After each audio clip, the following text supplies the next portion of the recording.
And hello everyone, welcome to This Day. It is July 2nd and it is a Tuesday. I'm Michael Taylor. And you know what? I put my flag out because Independence is coming. I put it up for the rest of the week. My big flag, it's a really big one, so it's a little bit obnoxious, but I really like it. Anyway, but you put your flag out. Is your bunting out? Are you getting ready? July 4th is coming up just 2 days away. But before that, we got a great show for you to talk about, and it's a good one today. Providence Mission Hospitals, Dr. Anthony Kim's going to be here talking about robotics and surgeries for the spine. So it's going to be very interesting about the latest innovations going on there. Then later in the program, Fit Brain Club going to be here with Grace Carpenter and Dan Daly.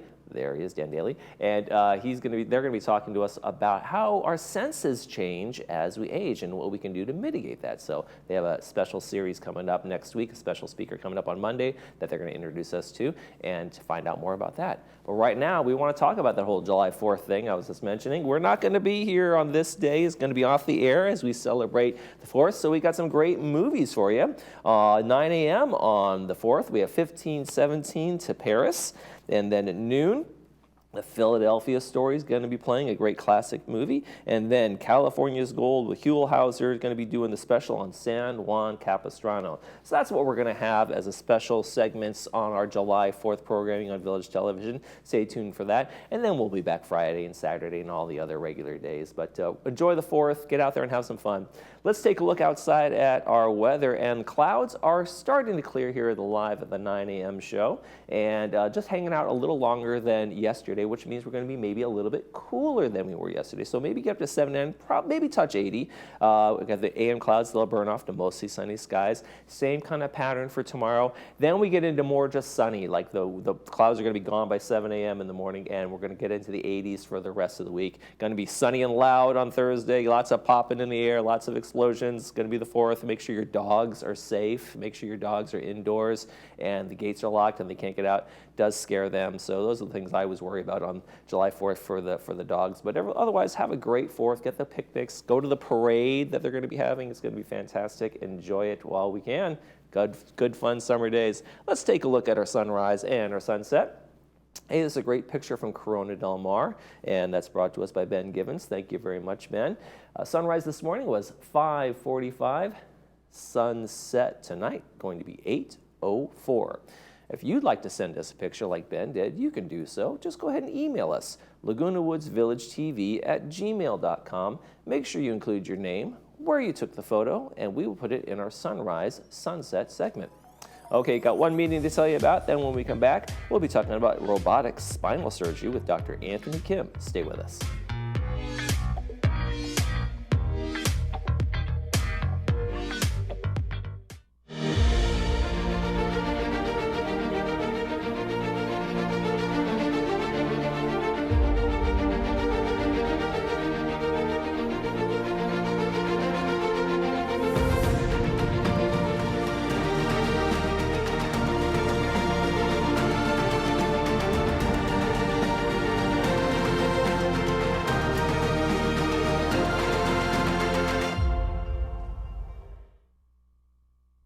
Caring Senior Service provides a variety of care services to help seniors age in place. We cook, we clean, we listen, we help, we care. And that's why we create customized care plans to enable every senior to maintain their independence. To learn more about how we can help your family, contact us today.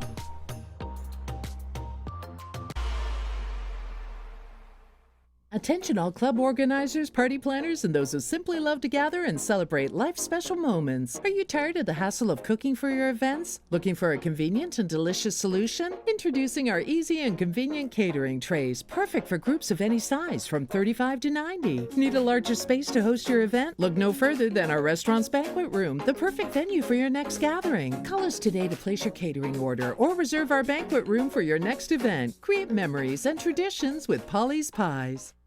Oh, life, how we admire you, are deeply fascinated by you. All your twists and turns and wild rides you take us on. The ups and the downs. Life, you live inside all of us, breathing, growing, beating. You are the reason we'll always provide world-class healthcare. Providence, we see the life in you.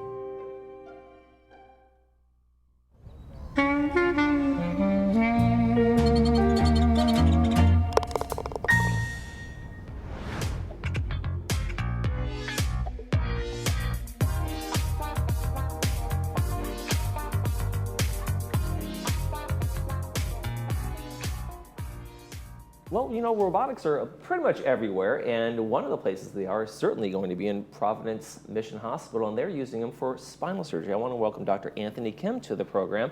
Robotics and spinal surgery is not brand new, but there are constant innovations going on in that world, right? Yes, well, thank you for having me here. The first generation of robotics for spine came out about 3-4 years ago, and I'm happy to say that we were one of the first people to have it. Mm-hmm. We're actually right now the alpha center for a lot of the spine robotics programs. We train the reps to go to other places like LA, to San Diego. We streamline the room setup, because robotics just means not just putting in instrumentation or using the robot to get to the right place, but it also means having the right room setup, teaching the staff and how to do that. Mm-hmm. So the first generation was pretty much how you plan the surgery with the robotics, how you put the screws in correctly, how you do the right instrumentation, how you get there. The new generation, which is an alpha launch only, and it's a bit of a hush-hush actually, is robot-guided decompression. So just like Adobe Photoshop, you go to the program, you say, I want this part of the bone to be removed. And the robot goes there and drills that off. Under surgeon supervision. Right. Because you can see if it goes wrong, the robot could go the wrong place. Mm-hmm, mm-hmm. And another thing that happened this year is, for the first time with our industry partners, we now have artificial intelligence with the robotics. Okay. So when we're talking about robotics, we're always talking about under supervision of a surgeon. People shouldn't expect to go into a surgery room and there's a bunch of robots rolling up to the table, obviously. But how much work goes into getting everything ready in terms of the planning and how we're going to map out the spine, if we're looking at the spine, and exactly which area we're going to be going into, and like you said, carving out a piece or something like that? I want to say I just walk up and just push a button, but it's very different. I want to say that spine surgery, open surgery before robotics, even with navigation and computer guidance, is like building a house. It's very stocky. You build your walls and you're looking at it, so you're only as human as you are. So you put your screws in, or you drill your bones, and you make a nice little house, nice little rectangle. With robotics, you know where everything is going to go. And so what you're actually building is it's a sculpture. It's an Eiffel Tower. I even call it the Eiffel Tower because instead of building like a structure like this, now it's sculpted to the patient's body. So it's really night and day. It's really like looking at a skyscraper versus just a stocky little house. And with robotics, there's more precision, I imagine. It's something that basically the surgeon really couldn't do, the really tiny, fine precision that is almost impossible, right? The robot can kind of do that, right? On behalf of all the spine surgeons out there, I know there's many of you who are much better than the robot. And I'm sure there are days I am too. But there are days when surgeons are off their game and surgeons are a little tired.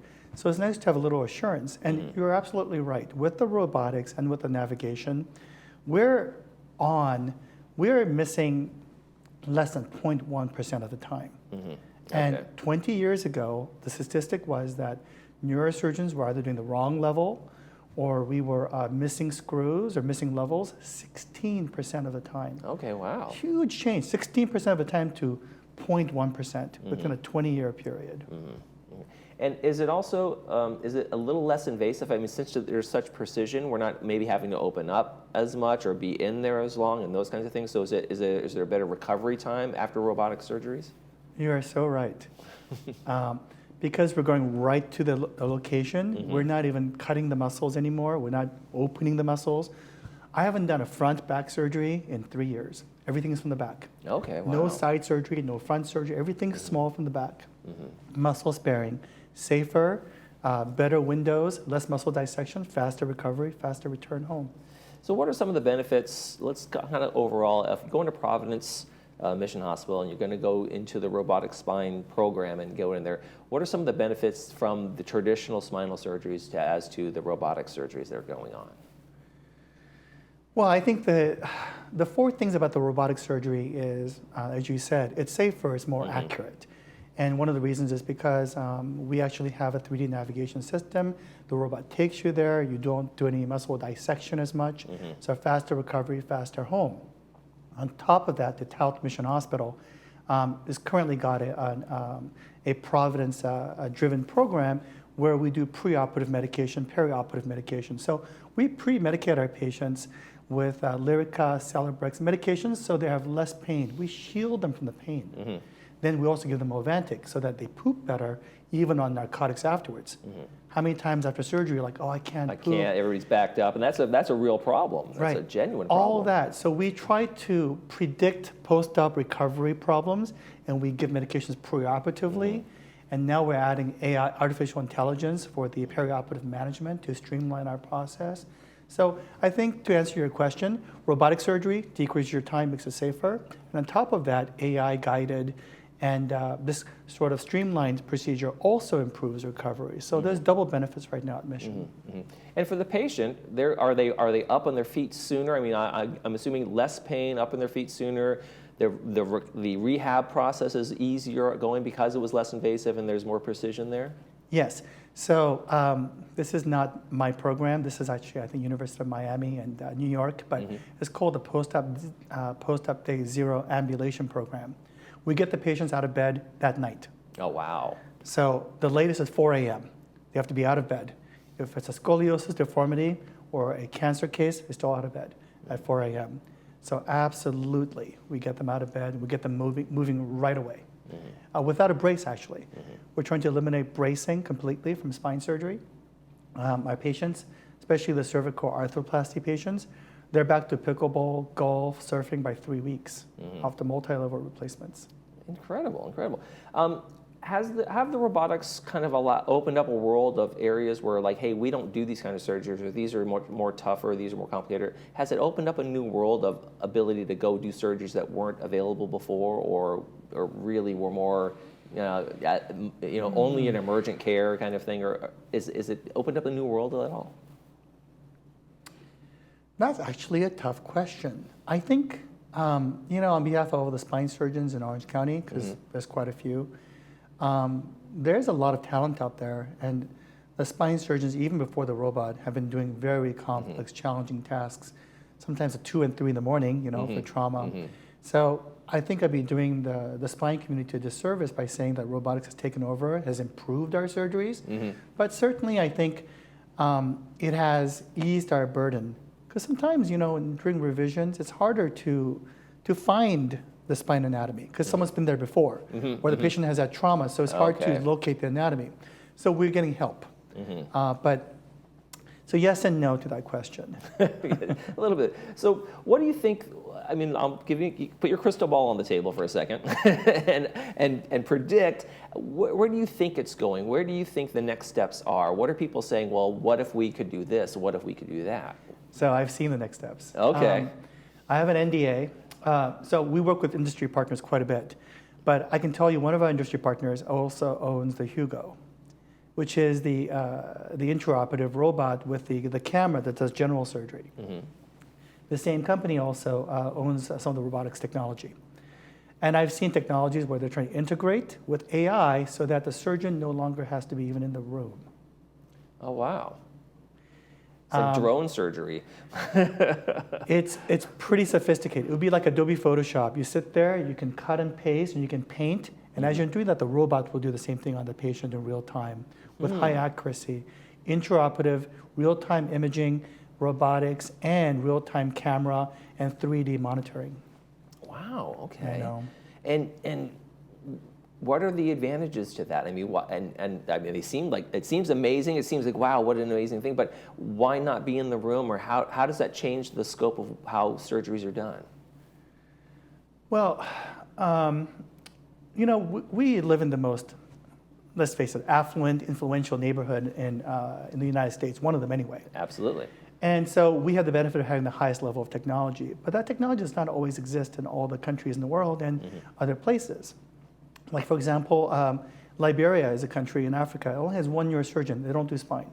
They send out their cases all the time to other countries. What if we could do remote surgery? Or we could have someone sit there and do guided surgery together. Oh. So this is not just about us. The idea of doing robotic surgery is really about sending this technology out to everyone in the world, right? Because it's not just about the United States. We're talking about helping every country advance in spine. Wow, can you imagine like one spine surgery here in Orange County, but performing surgeries all over the world for places that don't have the access to the health that we do? Absolutely. Wow, that's an incredible. It's kind of mind blowing to think that that Yes. could be part of the future of that. Oh, I think it will be actually. What's it like for you to work in a cutting edge world in the world of robotics and be at Providence and do the things you're doing?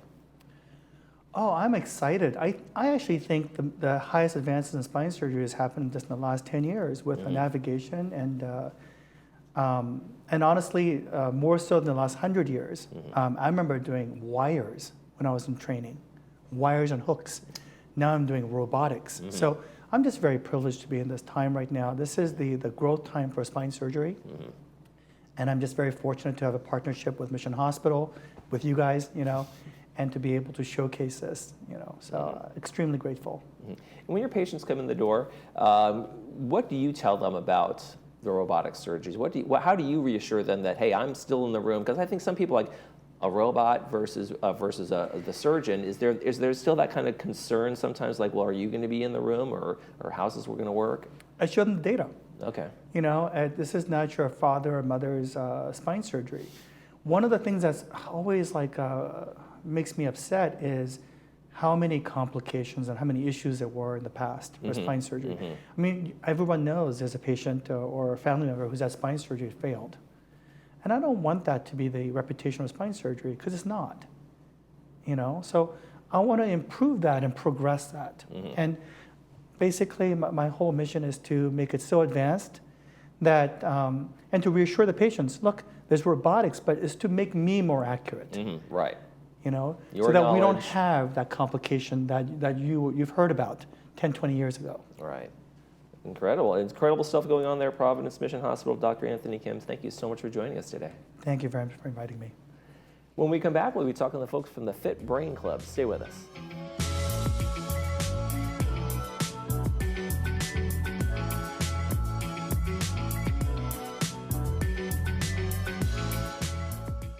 Caring for your health shouldn't be dictated by what you can afford. At MVS, we are a family-owned business that has provided quality healthcare products for seniors in their homes for over 30 years.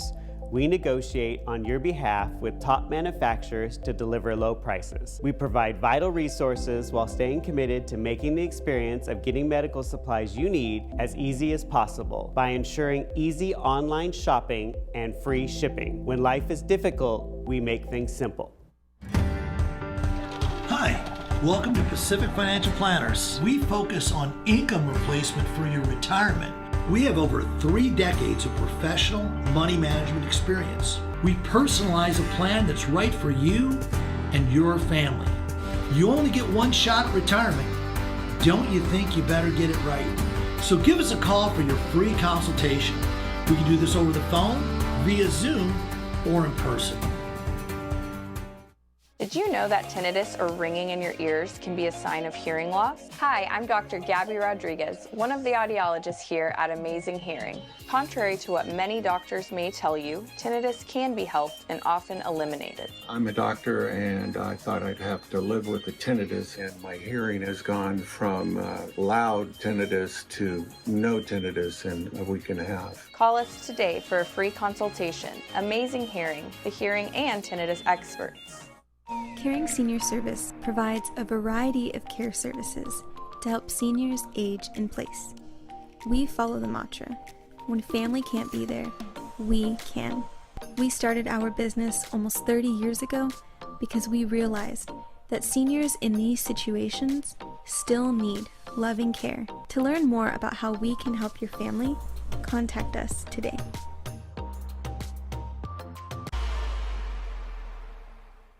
Looking for a change of scenery? You don't have to play golf to enjoy all that 19 Restaurant and Lounge has to offer. From a delicious breakfast menu to our delectable lunch and dinner specials. At 19 Restaurant and Lounge, there is something for everyone. Relax with your friends and family and take in the beautiful view from our spacious patio. Or enjoy a cocktail and appetizer in our lounge. 19 Restaurant and Lounge is a great place to socialize, enjoy a meal, or simply take in the view. Join us 7 days a week and experience Laguna Woods' exclusive dining experience.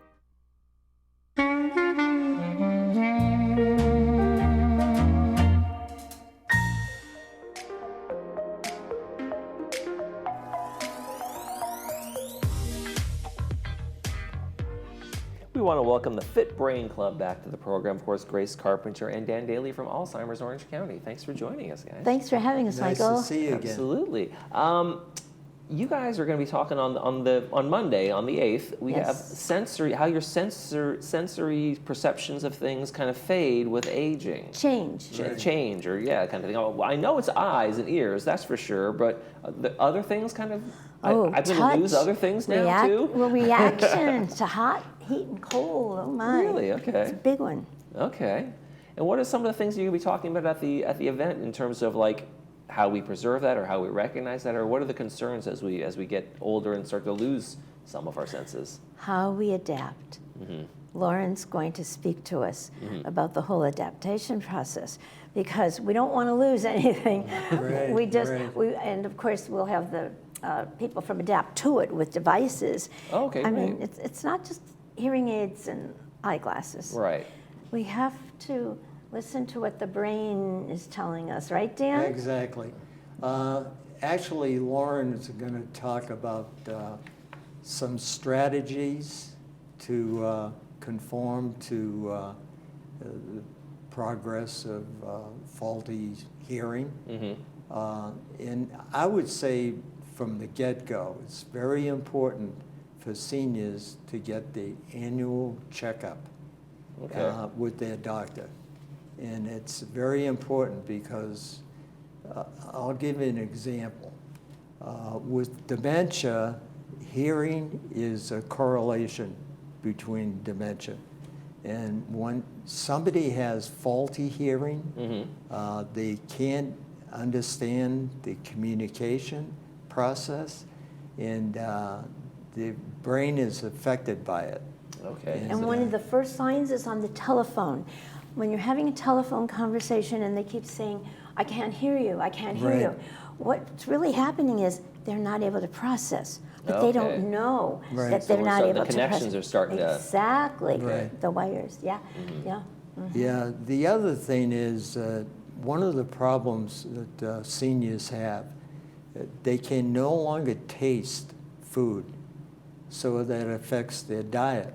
And all So of people a sudden, are salting it up a lot and putting a lot of seasoning on there to kind of ramp up the taste, right? Yeah, and that is not good for the heart. Right. So there's a lot of things that are moving in the same direction as you age, and that's why it's very important that you get these checkups every year. Are there steps? First of all, let me talk. We were talking about Lauren, but I want to Lauren Weiss. She's with Continuing Education Coordinator for Alzheimer's Association. On July 8th, on Monday, guys. Aging and the Senses is going to be the talk. It's going to be over at the Pacific. I'm sorry, not Pacific. The Performing Arts Center, Pacific Amphitheater. I was thinking of Performing Arts Center, Clubhouse 3, Dining Room 2, and it's going to be going on there. So, want to make sure people get out to that and get in there and hear that. So, but. Are there things people can do in terms of prevention, or in terms of like maybe helping it out, or are there things you can do in terms of sensory, or in terms of obviously hearing aids and things like that? Well, I'd say activity is number one. Getting up, moving around. Diet and exercise is very important. Exercise we don't recommend running a marathon. However, not today. 3 days a week minimal, walking, gardening, golfing, whatever increases the blood flow to the brain, very important. Diet, probably the best diet is the Mediterranean diet. That's the best diet going. And those two things are the best 1-2 punch you can have. And it's important, right? I mean, when we slow down, when we become stagnant, things denigrate, right? Just like putting a bench in the backyard and forgetting it, just rust and that kind of thing. It has to be used. Things have to keep active, right? And having a leader, we have a community leader. Shout out to Louise Dossel, who started years ago, 2007, our neighborhood walking group. At 9 o'clock every morning, she's got us out there. At 5 o'clock every evening, the consistency of that walk, even if it's around the loop, a half a mile, twice a day, imagine, it gets all of us together. We're speaking, we're listening, we're hearing, okay, have you gotten your checks? We always get on people because the advances with, for example, one of them getting cochlear implants now, the advances are phenomenal, but we have to get people to get there. And the taxi is helping us, the Laguna Woods taxi. We can go anywhere for $5 to any doctor's appointment. That's it's great. fabulous. And that helps people who think, oh, I don't want to bother my daughter or son. Right. I don't want Right. to. We have to get them to these appointments and One to of Fit Brain Club meetings. I'm sorry, interrupted you. One of the things that she's going to talk about is vision. People have a tendency to not want to make a change when it comes to vision for some reason. And that's why it affects their driving. And the last thing anybody wants to give up is their driving. Right. They'll drive to the post office, part of the routine, to go to 3 blocks to a lunch somewhere, and it's very hard for them to give up the keys to the car. And But it's your mental usually state, vision yeah, but that's your mental re- state plays a big part of that too, right? If you're starting to not being able to hear, for instance, you start to withdraw from group activities and from chats and that kind of thing, and then you start, their depression can set in and all those kinds of things, and that can really be a multiplier in terms of people. They don't want to go out anymore. They don't want to be in crowds. They don't want to do the group walks. Yes, the isolation factor. We have to keep them out. It's a domino theory. And one goes, the others go, unless you're taking preventive steps in the form of diet and exercise and really activity increased. Well, one of the ways people can do that is get out to the July 8th, the Monday event, Aging in the Senses. Lauren Weiss is going to be talking, continuing education coordinator for the Alzheimer's of Orange County. It's going to be at the Performing Arts Center, Clubhouse 3, Dining Room 2. Thank you both for being here today. Thank you, We appreciate Michael. it. Thank Good you to see you very again, much. Michael. Good to see you. Let's Have take a a quick check of the happy weather. 4th. Happy 4th to you too. Let's take a quick check of the weather before we head out. And it's going to be a beautiful day today. The clouds are pretty much clearing out. We're going to have mostly sunny for the rest of the day. Same pattern tomorrow, morning clouds, then sunny. And then really we're going to have lots of sunshine for the 4th all the way into the weekend. So enjoy that. Tomorrow on the program, Hoag Family Cancer Institute and the India Club. So stay tuned for that one as well. For all of us here at Village Television, we hope you make this day a great one.